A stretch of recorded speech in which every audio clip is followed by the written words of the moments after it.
Welcome to the ShunnedPodcast, where we expose religions that use shunning as a tool to control people. May was a big month for the podcast, not only this one, but also this JW Life. Between the two podcasts that I've done and the listens on YouTube as well, we ended up going over the 100,000 listen mark. If you figure that each episode's an hour, that's 6 million minutes of stories of the shun that have been listened to. The reality is that, most podcast episodes are about 2 hours long or more, so that would make it closer to 12 million minutes of content. Whatever the number, it doesn't matter, exactly, but it means that people like us, that these religions have tried to silence, we're being heard. And speaking of being heard, I want to make sure that I mention at the outset that I do both individual and group coaching sessions to help people get past their past and to help build the present and futures that they want. I just finished my latest coaching group. I do a group coaching that lasts a month, and so far I've been doing them about every other month. So I just finished my last group coaching event in May, and I met some really nice people that are trying to get their own lives together. And, it's not easy to do this stuff. You don't have to do it alone. So if you're interested in something like that, go to ShunnedPodcast.com, click on the coaching page, and I might do another coaching group in July if I get enough interest. So if you are interested, if you think it sounds like something that might help you on your journey, just go ahead and go to the website, ShunnedPodcast.com, click on the coaching page, and you'll see some information there. I'm also always up for individual coaching if you prefer to work in that way. So let's go ahead and get into the episode. Today we're going to meet James. James was a member of the Old Order Swiss Amish. That's hard to say. But James is gay, and obviously that caused a lot of difficulty for James amidst the Amish. Just this week, James had his story featured in the New York Times. James is a writer, and we're going to start this episode with some of his writing. Just a production note before we start, we had some audio issues on his end that I did my best to clean up. The audio does get better and better as the episode progresses, so bear with us. After the interview, stick around, and I'm going to tell you something else that happened in the past couple weeks that involves a plane and a convention of Jehovah's Witnesses that I got involved with. So without further ado, let's go ahead and meet James. So welcome to the ShunnedPodcast. I've got James Schwartz on the line today, and James is the author of the new book called Punatic, Poems from Puna, Hawaii. And we thought that it might be kind of cool to have him start out the interview, do a little something different, and let him introduce himself through one of his poems. So if you'd like to go ahead, James, and take it away. Aloha, Michael. Mahalo for that. This poem is titled Punatic. It's the title poem. Unshaven face. Check. Yesterday's clothes. Check. Baggy Punatic pants. Check. My first bicycle ride in ages, and my bones creak like the bamboo trees in a storm. The 6 miles from Kapoho to Pahoa curves through the jungle, both uphill and down. The road into Pahoa is very downhill, and rather than slow down, I throw caution to the trade winds and fly full speed ahead, pants billowing around me. You see that guy? How he looks ghetto? He's local, a passerby remarks to his companion as I billow by. I'm an official Punatic. Mahalo for that. So that poem was written in the fall of 2017, and it was published in RFD magazine with nude photos, by the way, so if anyone's interested in that. And yes, that is a poem from my new book. Well, it paints quite the picture. Can see you flying down, on the bike with your pants blowing in the wind. That's pretty cool. So obviously, you've got this Hawaiian aspect to this. But Yes. what we know about you, or what I know about you already, is that you I'm from the Midwest. Yes, I'm a Michigander. gotcha, and that you were Amish as well. Yes. So, how did you become Amish in the first place? Obviously, from what I understand, it is typical. There aren't many outsiders that become Amish. It's more that it's a family lineage. So, how far back does this go for you? Oh, it goes all the way back to the Reformation in Europe. My family immigrated, the Schwartz family immigrated from Switzerland to America in the mid, I think, 1800s, like maybe the 1850s, somewhere around there. Wow. And they helped, my ancestors were one of the original founders of Bern, Indiana, if you are familiar with that. What's the city's name? Bern, Berne. It's in Adams County in Indiana on the eastern side, maybe close to halfway down the state. Okay, yeah, I'm actually not familiar with that. Interesting. Okay. It's a lovely little town. It's a Swiss town. They have a lovely park there. Might have to visit it someday. And so that was where we originally settled in. And then my father moved to Michigan. And so I was born in Michigan. Gotcha. So obviously this has been your whole life, or your family's whole life. When you were growing up Amish, how did you see the world? Like, I know that there are different. Well, first of all, maybe you can clarify what type of Amish you were, or what, I guess, branch or whatever the proper term would be, and then what were the kind of some of the teachings that shaped your worldview? Well, we were Swiss Amish, Okay. old order Amish, and there's some cultural differences between, like the Amish that immigrated from Switzerland as opposed to the Amish that immigrated from Germany or the Netherlands.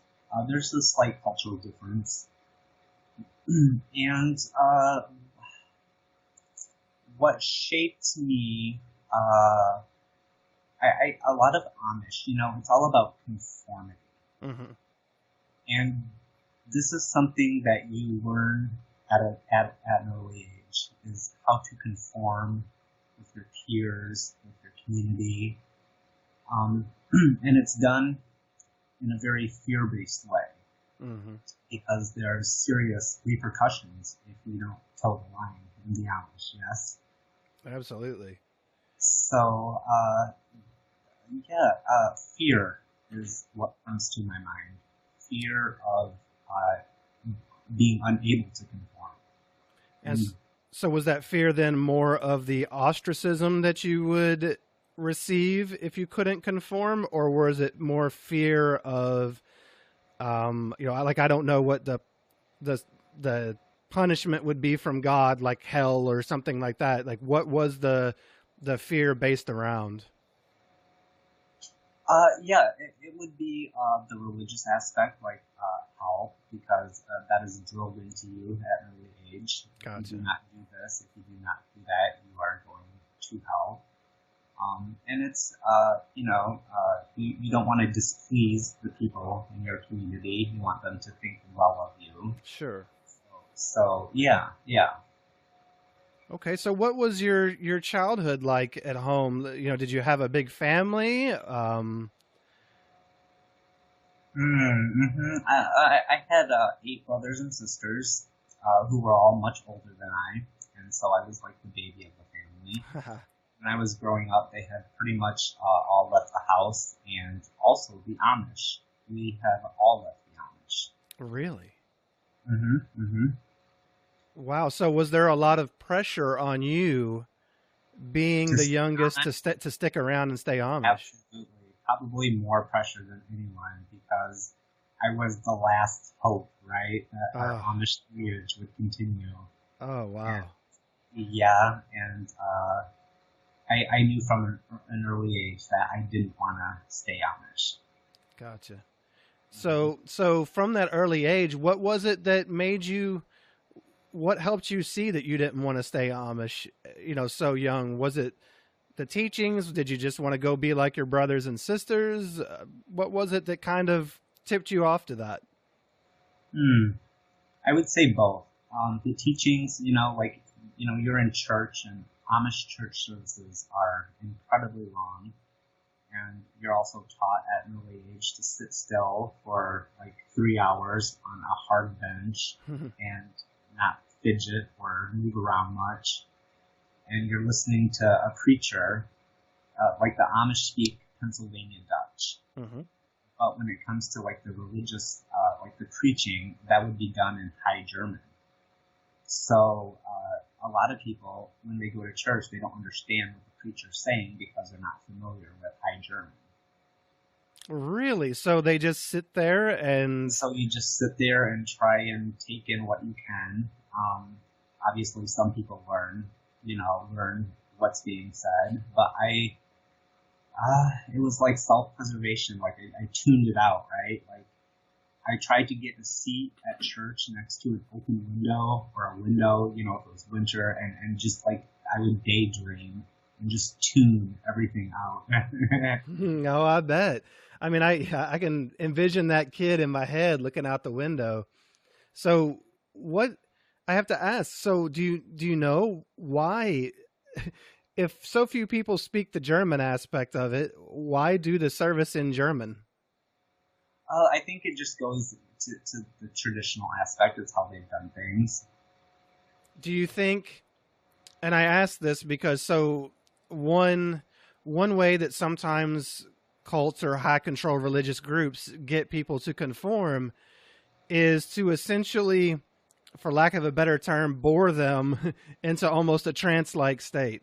Do you feel like there was any, like in any way, that was an effect of having to sit there for hours, not being able to understand? Like, do you feel like it just kind of, I don't know, sent you into almost a trance where you would just accept whatever was said eventually that you could understand?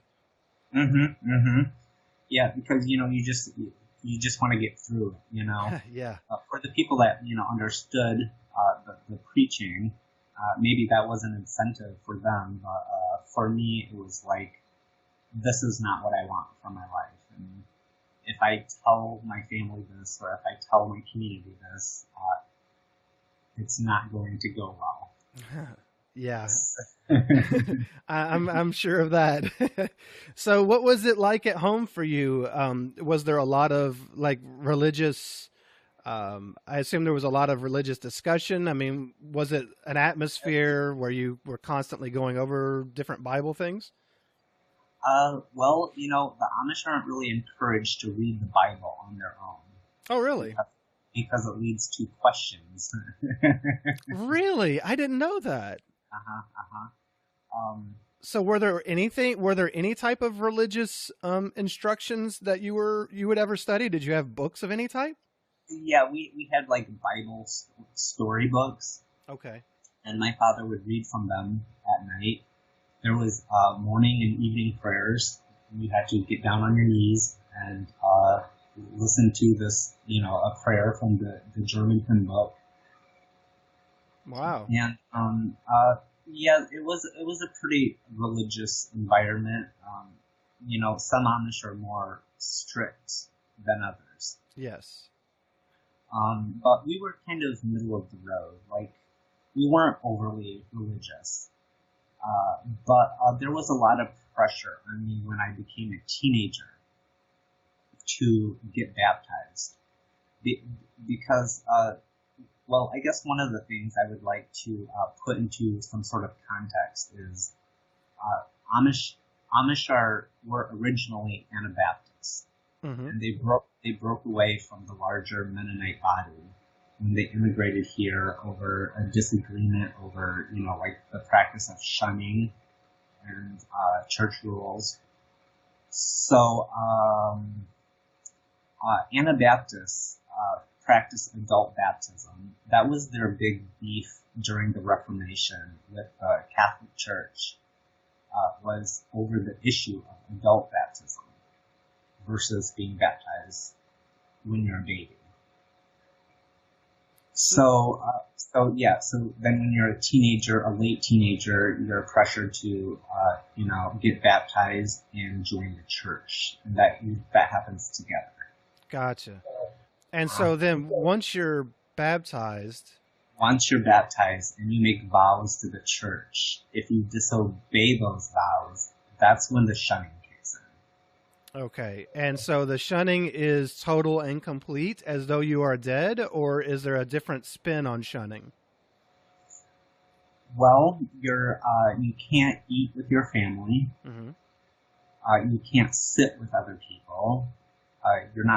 People don't want to talk to you or have conversations with you. It gets very brutal. Okay, so it sounds like with Jehovah's Witnesses, which obviously I'm familiar with, with Jehovah's Witnesses, the shunning is essentially you no longer exist in any way, form, or fashion. You are dead. You are no longer on this earth. If they see you, they are not to even say hi to you. So is it that extreme where they won't even, say a greeting to you or acknowledge you whatsoever? A little bit, because they want you to, get in good standing with the church. So they're going to let you know that you're not in good standing with the church. However, they want you to be. So they're putting all this, pressure on you, like you don't eat with your family, and you're not in fellowship. Yeah. Okay. Yeah, that makes sense. There's always that psychological aspect of it where they're trying to pressure you into coming back. It's almost extorting you with your own feelings to come back to the fold. Definitely. Yeah. So for you, as you're going through your teenage years into young adulthood and this pressure is mounting to get baptized, how did that impact you? And did you ultimately, is that the path you chose? Did you get baptized? I did not get baptized. Oh. The shame of it all, Michael. The shame. I was, my family was not happy. My father particularly was not happy. When I was growing up, I've always been a reader. I loved books. I wasn't interested in sports, or hunting or fishing or whatever. It was always just books with me. That's all I wanted to do. And then I did some writing in school and I got a couple of awards. And so, that's what was going on with me at an early age. Like, discovering my love of books. I had a library card, which some Amish don't have, by the way. So I knew that I wanted to leave, but I didn't know. I knew that if I joined the church, I would be making a mistake. So I decided to come out of the closet. Wow. So okay. So we're not talking. You just decided that you didn't want to join, and you just kind of kept pushing it off, when there was pressure coming. I did. I put it off and I put it off as long as I couldn't really put it off anymore. Gotcha. And so then out comes now. So this entire time, growing up, I don't know. I've heard experiences of people who say that, at 4 or 5, they knew that they were gay in whatever way. Was that something that you had always kind of known in the back of your mind, or was it something that just as you got older you knew? Because it's such a heavy burden to carry in a society that doesn't accept you. Yeah, doesn't accept you and doesn't even acknowledge.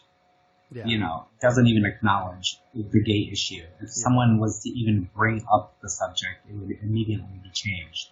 And that's tough enough for, gay Amish kids growing up because they don't have any role models. They don't have anyone to look up to. Yeah. So they're, going through their childhood or their teenage years feeling very disconnected and, different and not under really, and you don't have sex education, so you have no idea. Yeah. As if being a teenager wasn't awkward enough. It's tough for everybody to add all that in. That's a lot. That's very true. And, like I said, I had some older siblings, and my brothers had sort of crazy paved the way. They had left the church. They were wild, going to parties, drinking. So when I was coming of age, then, the community's looking at me like, are you going to follow in their footsteps? Or are you going to stay Amish? And I think a lot of people knew that I wasn't cut out for the Amish life. Like, I was a fish out of water from a very early age. Mm-hmm. Okay, so then how does this come about that you came out? What is that like? Can you paint the picture for us?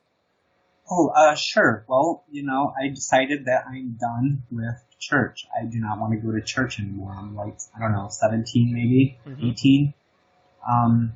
And so my father makes me go to church, right? In the buggy. Get in the buggy. You're going to church. I don't care. So, okay. Yeah, you got it. Man's got to eat. Yeah, he's not buying it, and he's just, not respecting my decision. Right. So I get in the buggy, and we drive 7-8 miles to church, and I get off the buggy and immediately walk home. And the next Sunday, this is repeated. He makes me go to church, I jump off the buggy, and I walk home. Miles and miles. So I did this twice, I think, and the third time, the next Sunday, he didn't ask me to go to church. He knew I wasn't going. I was done. Wow, that's quite a stand to take. It was, but I knew I had to do that because I knew I couldn't join the church and be gay. I was coming out, and I wanted to explore a new life, away from the Amish. So that was the beginning of my rebellion.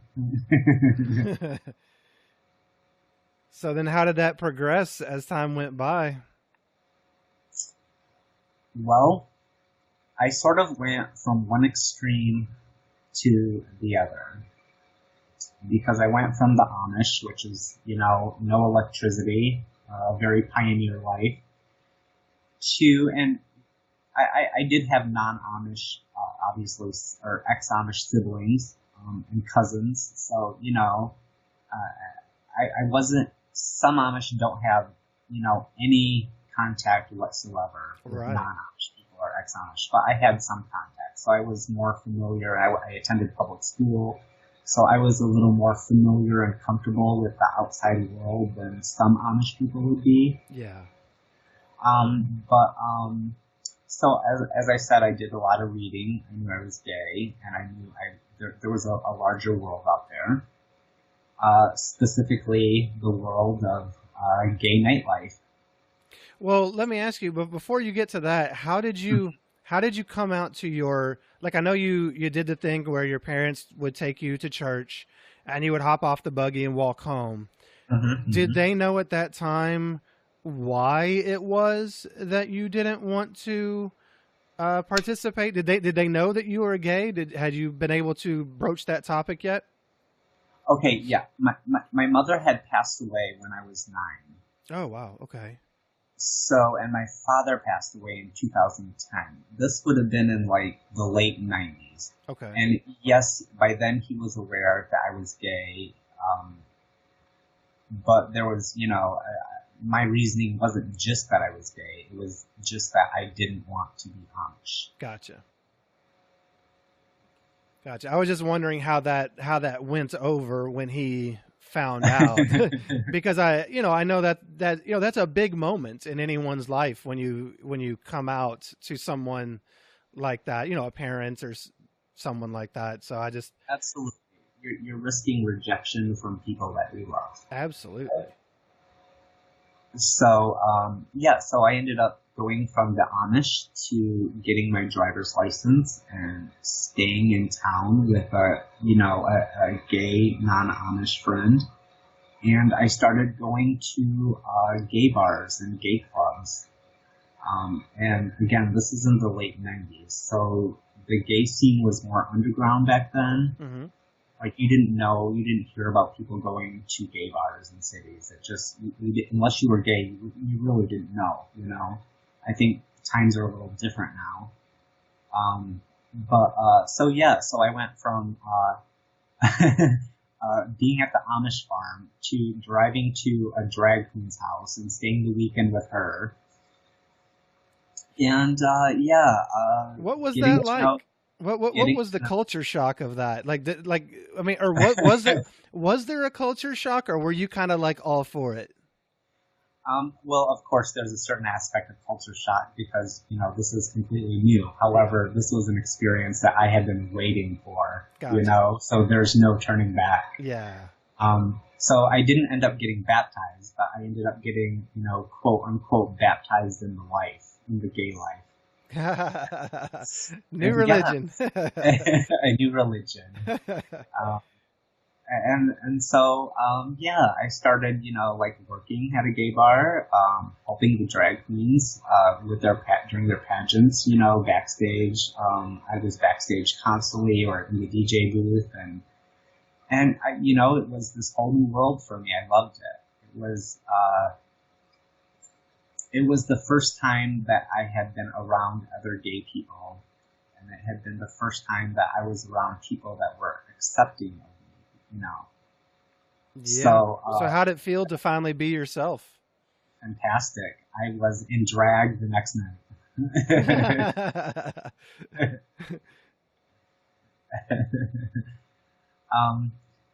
I had a lot of fun. But I would say, clubbing is a younger man's game, and so at some point there's less of it. But during my 20s, I was in a lot of clubs and bars. I mean, I obviously held down a job and worked, but when I wasn't working, that's how I spent my free time. Mm-hmm. So where do you go? You're so now you're still in Michigan, I assume, right? Mm-hmm, mm-hmm. Okay. How does life progress? Do you stay in contact with the Amish at all through any of this?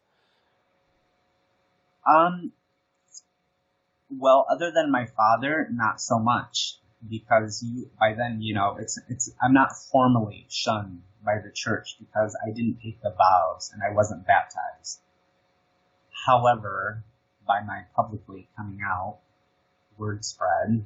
Everyone knows how things stand, and so there's no effort we must bring him back to the Amish. Their attitude was more like, no, I think we're gonna let him go. So it's kind of like what you said about how there just is no conversation about it within the group. So they were treating you just like they would treat the subject of being gay or whatever, like itself, like just the same way they would not talk about it and they would change the subject, I guess, is the way that they started to treat you. Mm-hmm. Mm-hmm. Yeah.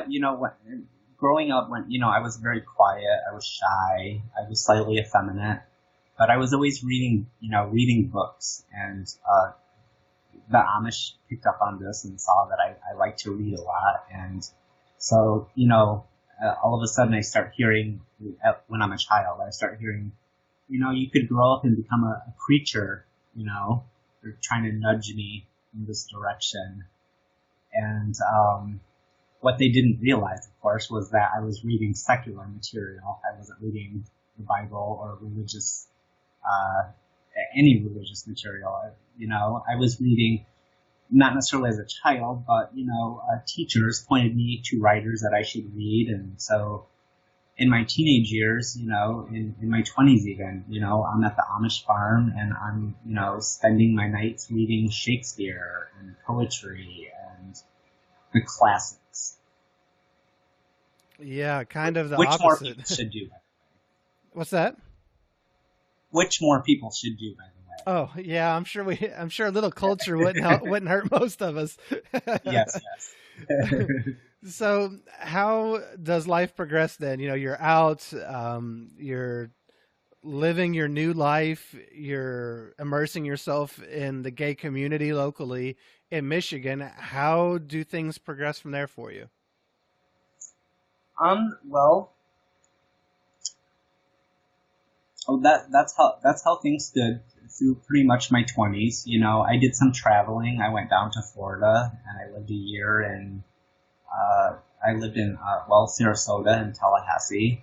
And I just sort of, expanded my horizons a little bit and came back to Michigan because my father needed a caretaker because he was getting elderly. Mm. So and none of my brothers or sisters wanted to move back home and take care of him. So it was up to me. And that was in 2004. And so I did that up until 2010 when he passed away. I have to ask, so what was it like being back in that community again, and with the way they would treat you? Well, yeah, my family was, my immediate family, I should say, an extended family, are very disapproving. No one's happy that I'm publicly gay. They don't like it. They're very right-wing conservative. Sure. Mm-hmm, mm-hmm. But how did it feel inside to like the thought of, okay, so like I'm an ex-Jehovah's Witness. If I were to think about going into a Kingdom Hall, which is the name for their church, if I was to think about going back into one for any reason, it makes my stomach turn, because there's just so many bad memories and it's just such an awful thing for me. So for you, how was it? So when my father passed away in 2010, he had a traditional Amish funeral. So therefore, I got to see all of my former Amish community again. Mm-hmm. And the preacher that conducted my father's service decided to take that opportunity and preach an anti-gay sermon. Oh, come on. Really? Sins of the flesh, etc., etc., etc. At your dad's funeral? Mm-hmm. Mm-hmm. Was it about, did they at least eulogize him and do something about him, or was it all an anti-gay tirade? It wasn't all an anti-gay, but okay. It was very, and part of it was also directed at my siblings who had left the Amish for, other reasons. But the sins of the flesh bit, that was pointed at me. But the eulogizing my father, they don't really eulogize people, like talk about their life and the things they've done. It's very, it's more scripture, reading scriptures and that sort of thing, as opposed to, talking about someone's life. Gotcha. So Amish can be very unsentimental that way. It sounds unsentimental, which honestly, even the community I came from, the funeral talk is more of a sales pitch to become one of Jehovah's Witnesses than it is about the person who died. Okay. So I understand that, but the whole giving a talk aimed at you or your siblings, that's just brutal. It's just so inhumane. That's not the time to have to do that. You know what I'm saying? Yes, I was shocked. However, I didn't give any reaction, and during my father's viewing, I had been in one long-term relationship that was almost 8 years, and it was good. And he came to see me at my viewing and gave me a hug and everything. And all these Amish people are watching us, right? Oh, I'm sure you were the talk of the whole thing. Talk of the town, so to speak. Yeah, and it's like it's about my father, but it's not about him. It ends up being about me. Yeah. Yeah, man, I'm sorry you had to go through. Like, I'm sorry that happened because it's such an awful way to end all that. Yeah, it is. It's come from a long line of Amish, and me and my siblings and I didn't stay Amish. However, it's kind of like if you don't benefit them in any way, then they don't want to associate with you. Yeah, and it's like we have said before, being Amish is kind of like, because of all the heritage, it's kind of like being Jewish or something where you have a cultural aspect to it.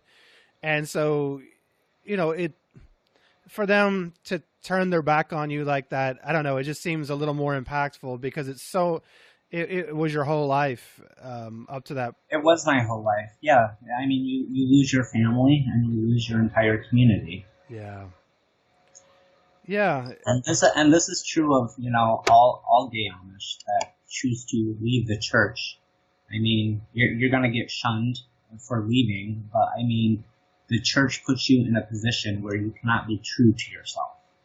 Yeah. Yeah, and where they can't even be humane to you.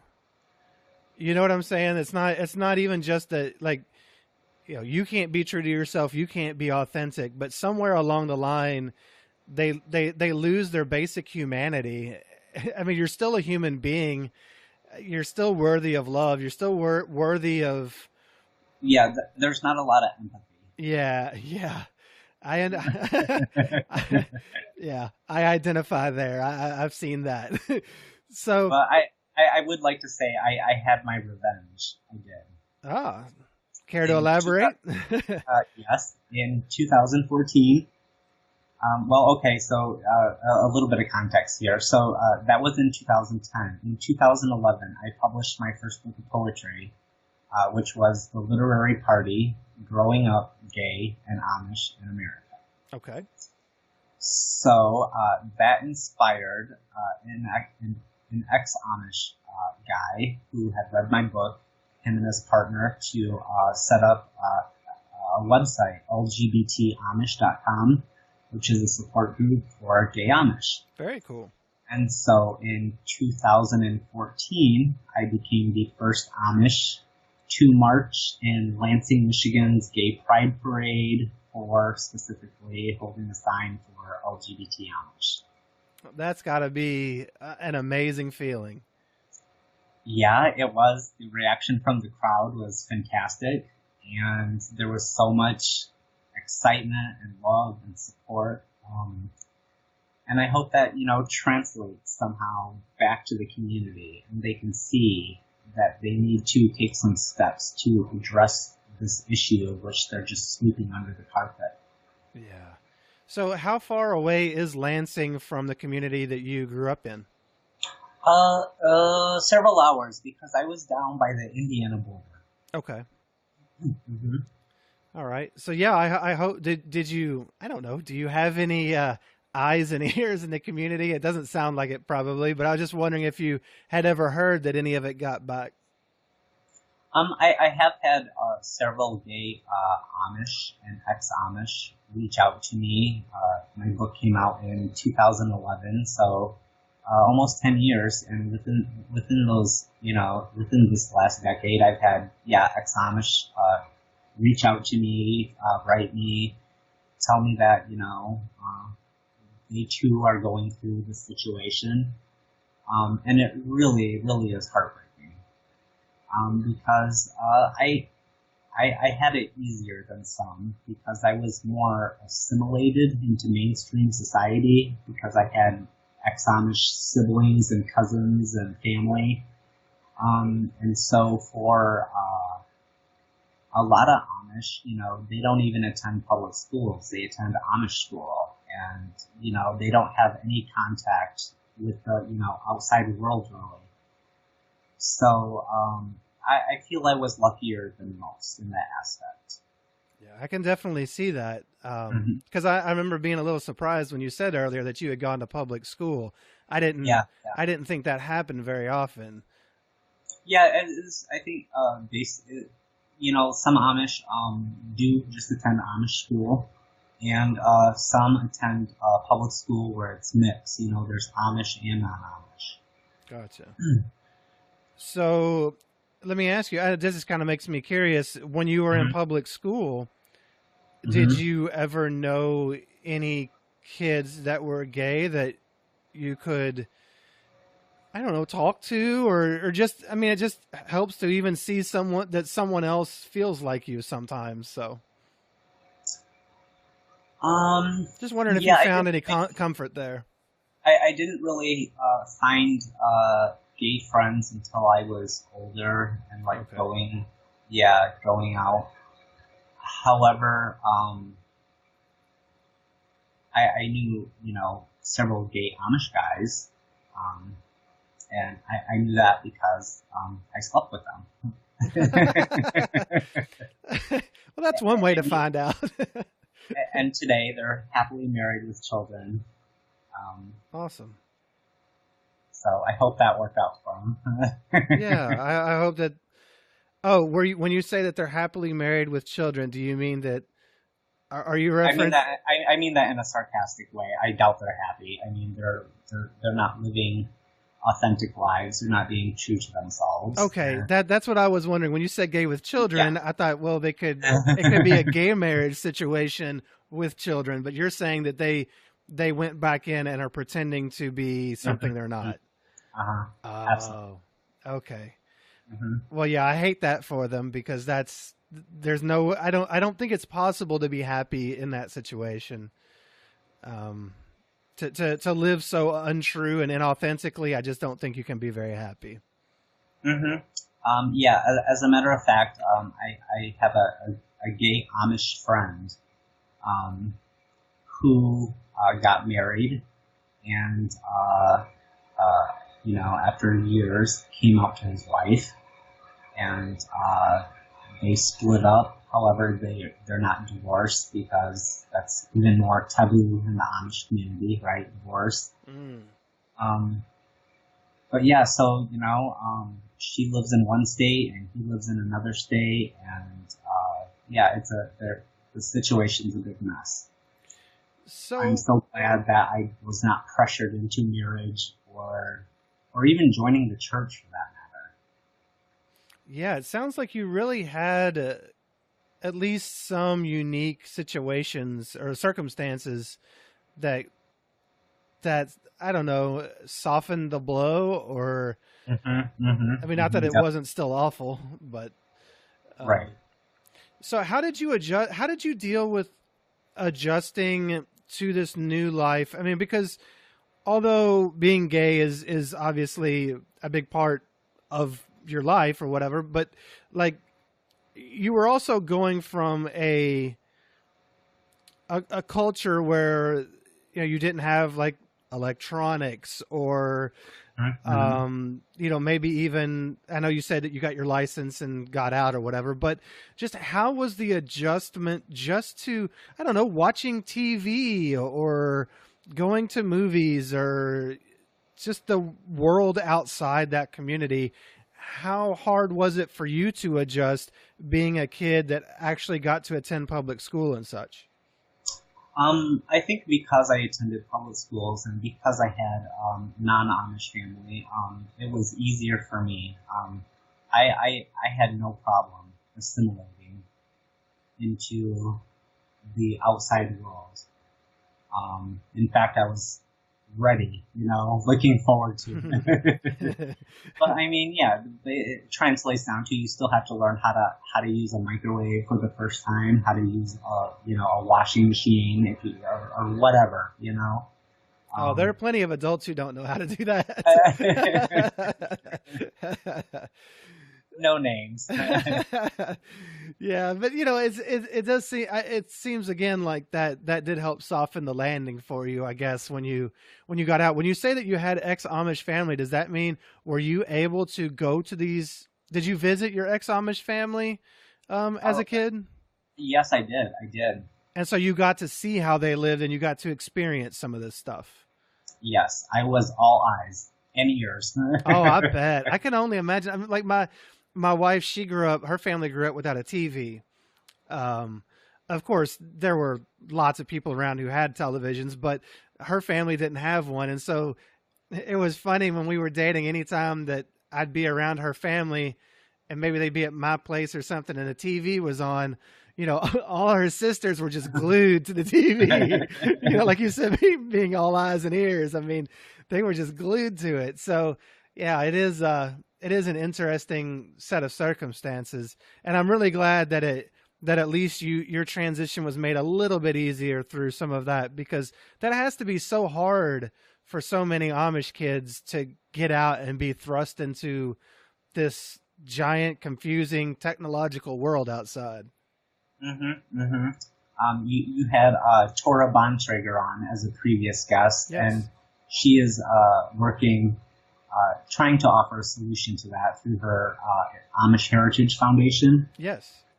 And providing like an underground railroad for Amish that want to leave for whatever reason, you know. Yeah, that's so awesome. And that is so necessary. Yeah. So bless Tora for doing God's work. Yeah, absolutely. Shout out to Tora Bontrager and the Amish Heritage Foundation. I love you, Tora. So, all right. So then, I guess we were talking about, you know, it was around 2014 and you got to be the first person to march in this parade. What's been going on, you know, since then in your life? Well, okay. I had to, I guess, that was around the time that my long-term relationship was ending, and on good terms, I should add. But it left me with this, option of like, do I want to be in Michigan? Do I want to stay in Michigan? And it's like all of my siblings had stayed in the area because this is, where we grew up. But Michigan, it's cold. They have a serious opioid crisis in Michigan. They have a serious meth problem in Michigan. And, this is the community that you live in. And I'm looking around at, this, and I'm like, this is not what I want for my life. This is not the quality of life that I want for myself. So, I decided to move to Hawaii. Now, how? Well, first of all, I just lost all my Michigan listeners. but second of all, I mean, why Hawaii from Michigan? Well, I love Michigan, don't get me wrong, but it's really toxic right now, especially considering the political circumstances that we're in. Right. There's a lot of hate and intolerance and racism and homophobia and bigotry, everything. It's just ugly. I just decided I had already lived in Florida, and, nothing against Florida, but I knew that wasn't exactly what I wanted. And so a friend that I had met told me to try Hawaii. And so I did. And how'd you like it? I love Hawaii. I love Puna, the Big Island. I'm on the Big Island. I got here in late April of 2017. And nearly a year later, we had the Kilauea volcano erupted. So I got to live through a volcanic eruption. Oh, wow. Yeah, that was really intense. And it inspired my new book of poetry. But no, I love Hawaii. Puna is a very unique area of the world. It is known internationally as a home for spiritual refugees, of which I am one. Really? And it's been home for almost 2 years now, and I love it. I do. I have a lot of friends here. If the stars align, maybe I will meet someone. But until that happens, I am happily single. Mm-hmm. Well, it sounds like you've moved on quite a bit from from your Amish upbringing, it kind of brings up a question. What is there anything that you take from your Amish upbringing into your life now? Oh, absolutely. It comes down to like the basic values. Like don't steal, don't lie, don't cheat, treat people the way you want to be treated. That's a beautiful way to live. The lifestyle of the Amish, the no electricity, the buggies and everything. That was one of the reasons I left. But, in terms of moral values, I still take that with me. Is there anything about the simplicity of life without some of the things that, I may be wrong here. I would assume that the Amish life is a little more simple, but without some of the conveniences, maybe it's more complicated in ways. I don't know. But I'm just wondering, is there anything that you miss about living on the farm or, the buggy rides or anything like that? Well, I don't really miss the buggy rides because they're long and in the winter it's really cold, and trying to hitch a horse up to a buggy, which I can do for the record, but it's a real bitch, I bet. Yeah, and a 45-minute ride to the grocery store, that sort of thing. I do love the countryside. Like I said, I had time growing up reading a lot of books. I miss having that time to read, which I don't so much anymore. But otherwise, yeah, I'm not looking back on it with a whole lot of, or I'm not looking back on my childhood rose-colored glasses, thinking, oh, those were the days. Is there anything, so like obviously when you left, you didn't want to live that Amish lifestyle.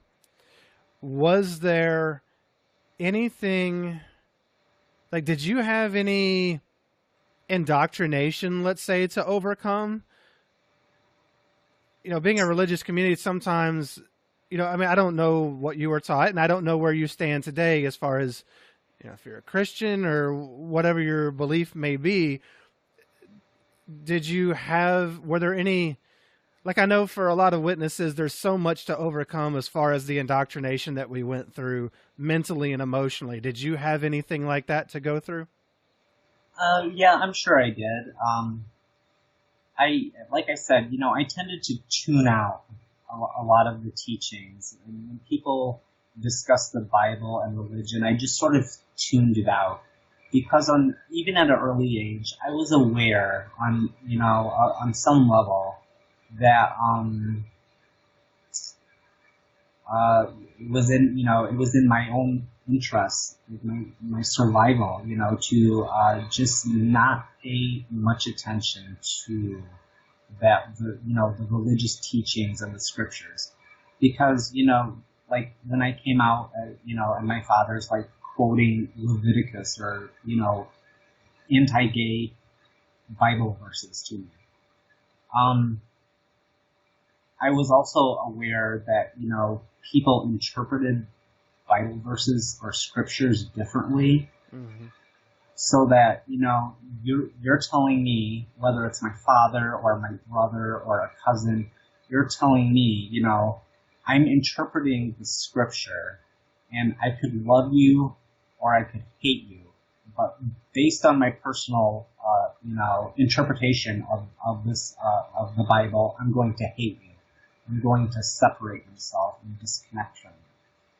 So, and I'd seen that happen for various reasons, and including the practice of shunning. And I knew that religion, at its most basic, should be about unity and not division. Yeah. So you could see already that it wasn't going to be good for your life, so you stayed away from it and kind of protected yourself. Yeah, absolutely. And I feel so bad for the gay Amish youth today that are in the closet, with no role models, and maybe they don't even attend, public schools, because you're so isolated from society. And a lot of Amish, yeah, they're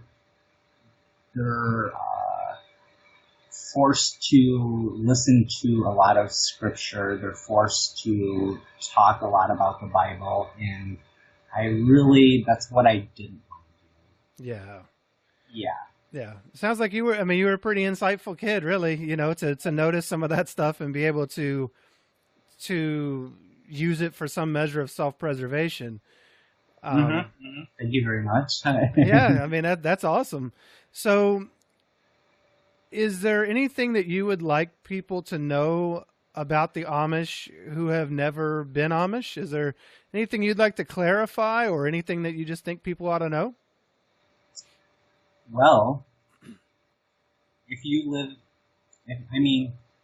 for Americans, gay marriage is legal. However, in the Amish, it's not legal. Right. And I would like the Amish to change. I think their lack of education is a huge factor. And it's kind of like we're at this time where we're becoming more and more dependent upon technology, and that's disconnecting the Amish even further from society. Absolutely. I mean, you talk about education, and we live in the information age now. Everything is at your fingertips if you have the technology to access it. Right. And so for this group of people to be utterly disconnected in a lot of ways from, most aspects of society, it's harmful, and it's a violation of your human rights, your right to liberty, the pursuit of happiness. You do not have that right in the Amish. That's really sad. I hate to hear that. And it makes total sense. And most of the people I interview from all these different groups, we were all isolated in different ways, and it doesn't do anybody any favors to isolate them. Yeah. So I have to ask you a question real quick. Sure. So how does that work in the Jehovah's Witness for coming out as gay? What happens when you come out as gay? So Jehovah's Witnesses, at least, they give lip service to the hate the sin, not the sinner. Is that the phrase? Hate the sin, not the sinner. They will say that, but culturally inside the organization, there's a lot of homophobia, and you can't be gay. As they will say, you can be gay and be one of Jehovah's Witnesses. You just can't act on it. And what they will say is that it is no different than. So Jehovah's Witnesses have far more sisters than there are brothers. There are far more women than men. So if you can only marry in the organization, or that's what they really drive home, that you should only marry, quote, in the Lord, and they are the only ones technically in the Lord, then there are a lot of women out there who would like to get married who will never be able to get married.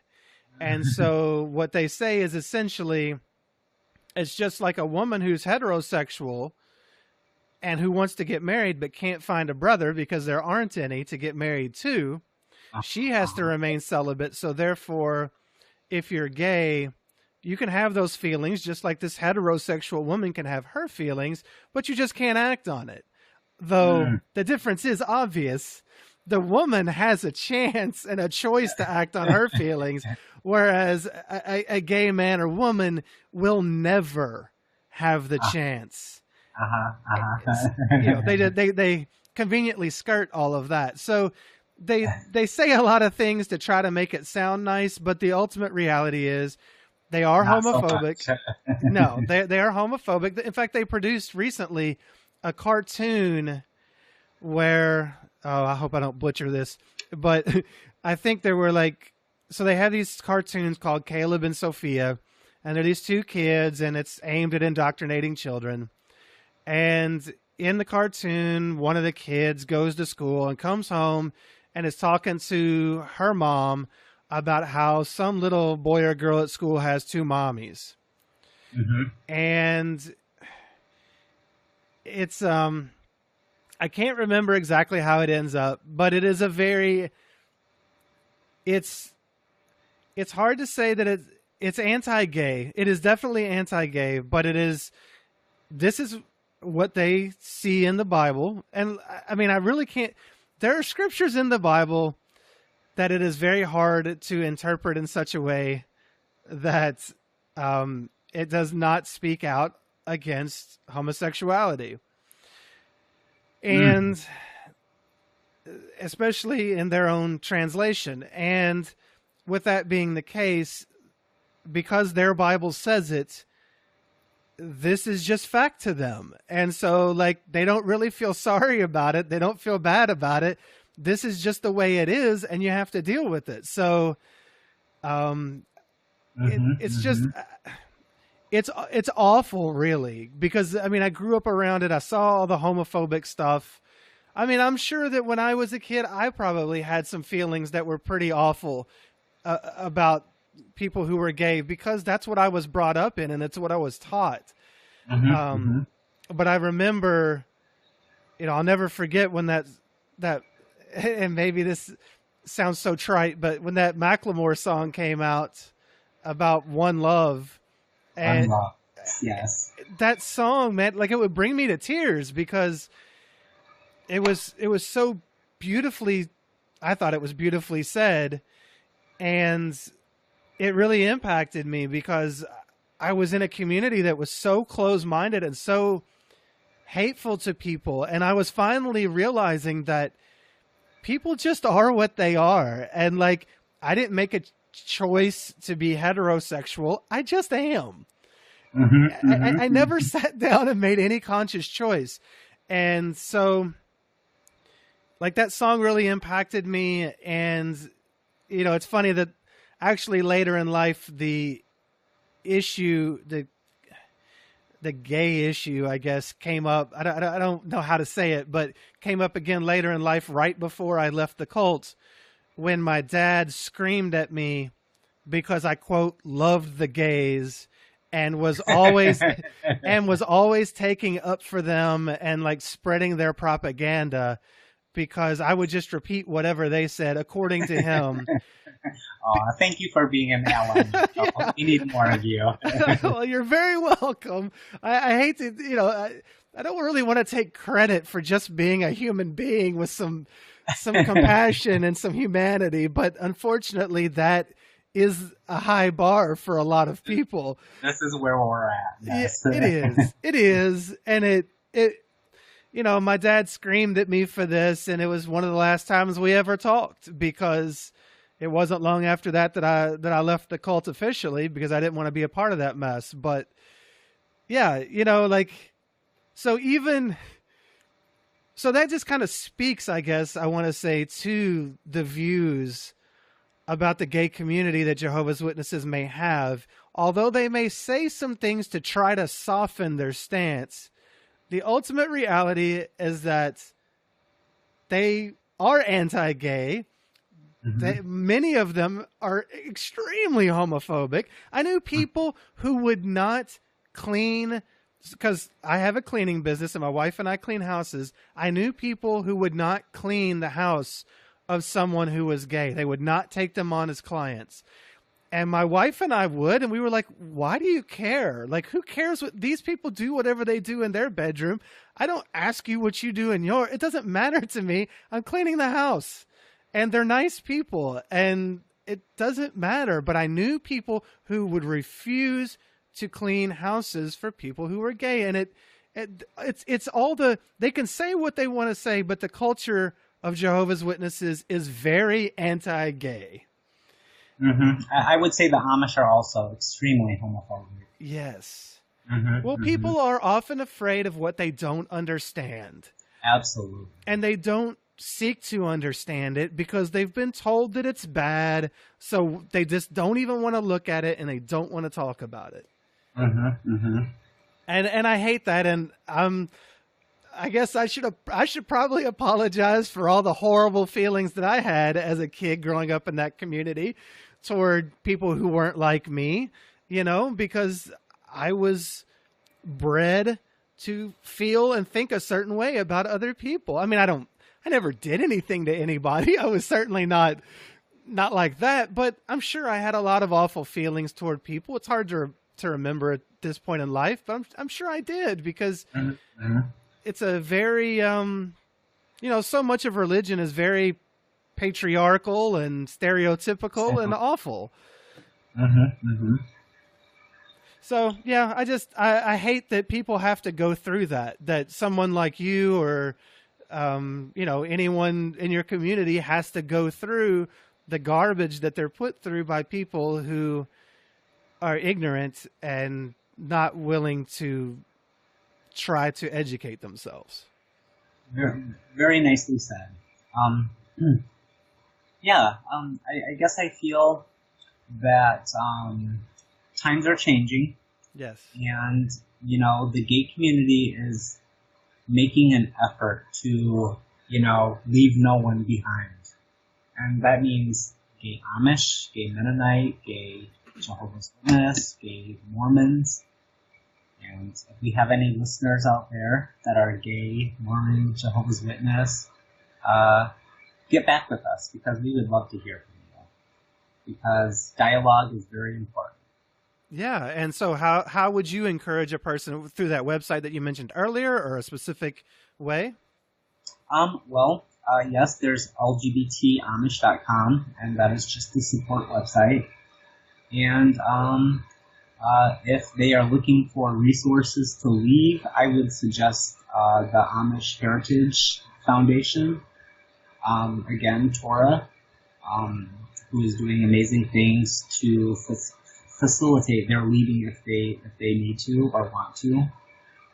Because they don't have that option, I can't leave because I don't have anywhere to go, I don't have any money, I don't have a job, I don't have, anything, except for a lot of angry community members after me, right? Yeah.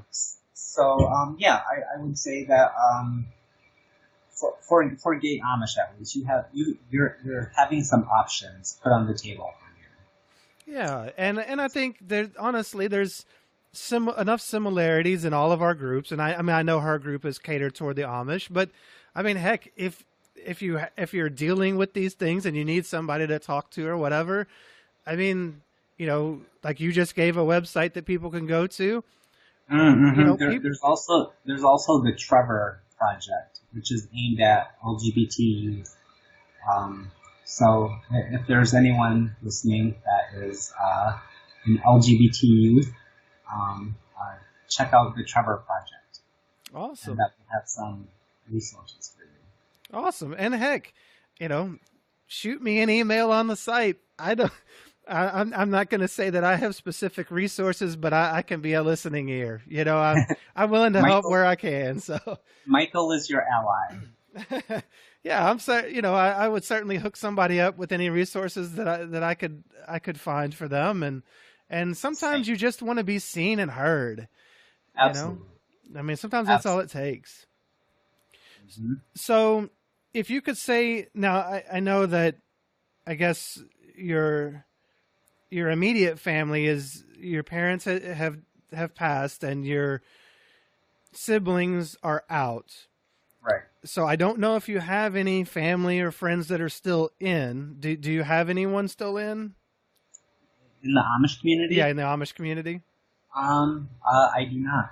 You don't? Wow. I have cut all ties. Wow. Mm-hmm. Mm-hmm. So I was going to ask you if there was anything that you would say to them, but on behalf of your friends or family. But is there anything? I mean, you've kind of already touched on it a little bit, but is there anything? Because you were talking about how you would like to see. I would want to say. Yeah, to the Amish. Yeah. I think I said everything when I left. actions speak louder than words. So Absolutely. Absolutely. I was thinking, you had kind of said that you would like to see them change. I would, I would challenge any Amish bishop, on their anti-gay views, and specifically, gay marriage. If two adult consenting Amish men want to get married, they should. They should be able to pursue happiness if they want to. This whole gay marriage ban is, more and more out of touch with society. And I would challenge any Amish bishop to on the issue of gay marriage, because I want them to reconsider their views for sure. Yeah, I like that. You mentioned the pursuit of happiness. I think that's what we all want. We're all just looking to be happy in this life, and we're not. And when your religious lifestyle, is a barrier, is a wall between that, you need to leave the religion. It's not working for you, or the religion isn't working, period. Yeah. Because religion should be about unity, not separation and not division. If you get into division, separation, you're the opposite of religion, right?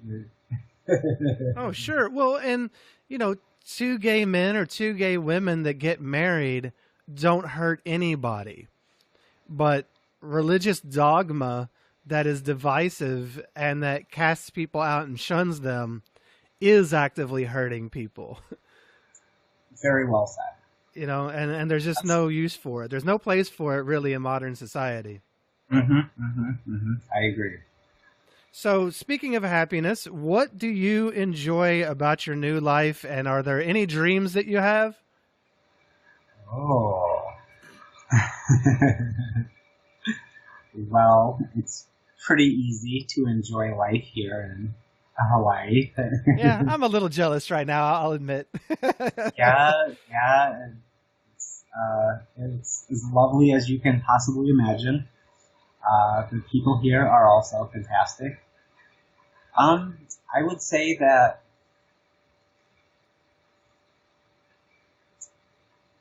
my dream is to continue writing. I love writing poetry,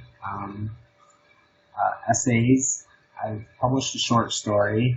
I don't know if I want to write more fiction or not at this point, but continue writing and continuing to make sweet, sweet Puna my home, whether the volcano blows up again or not.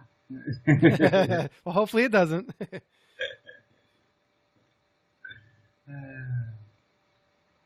Well, that's really cool. I mean, I think it sounds like you've made a pretty good life for yourself. You've really been able to grow past your upbringing, which is honestly the goal we all have, right? I mean, none of us wants to be where we were at 15 or 10 or whatever, in our 40s or 30s or whatever. So we all want to grow, and it sounds like you've done a great job of doing that.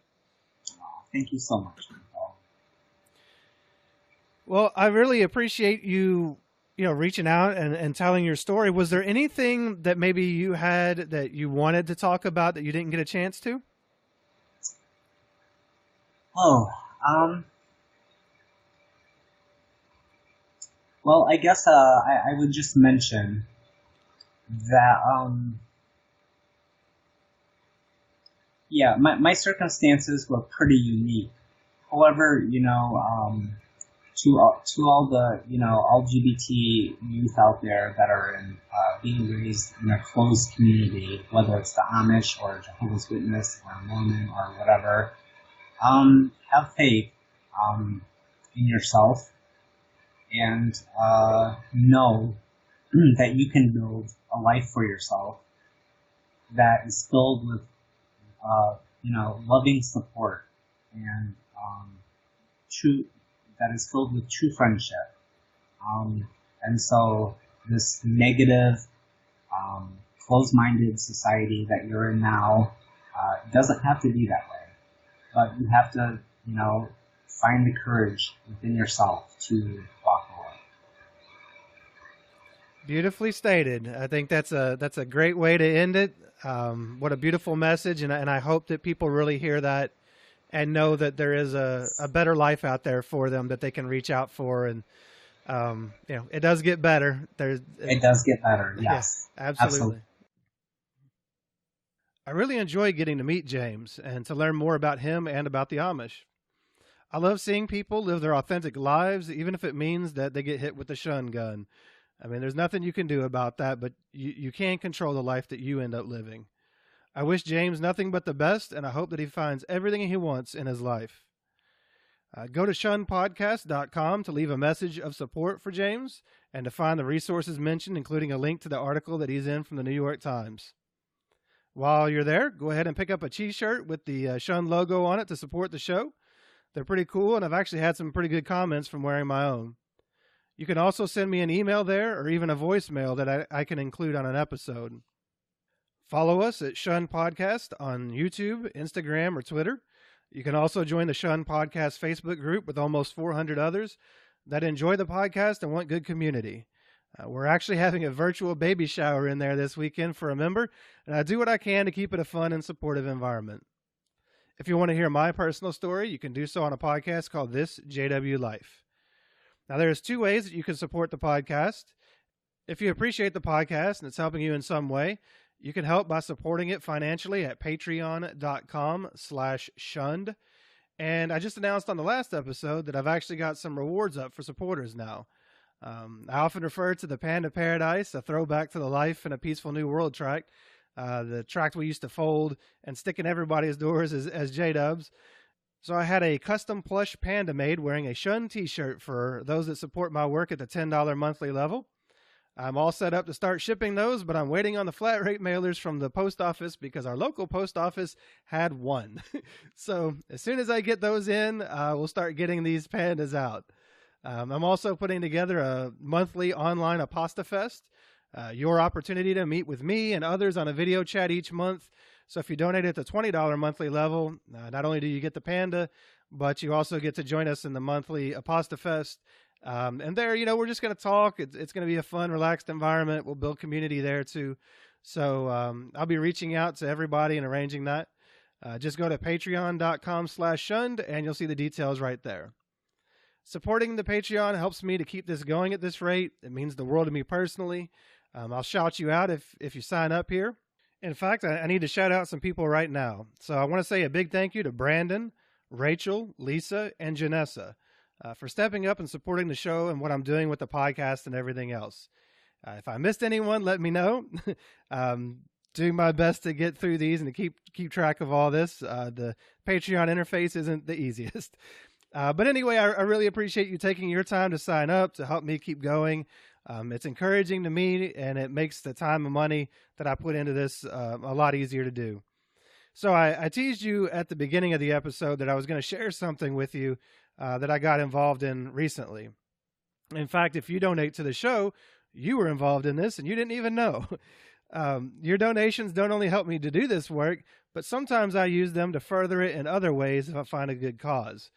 I actually found out that an ex-J-Dub named Jennifer Torres was planning to organize a plane to fly a banner over a convention in San Diego that was being held in an open-air stadium.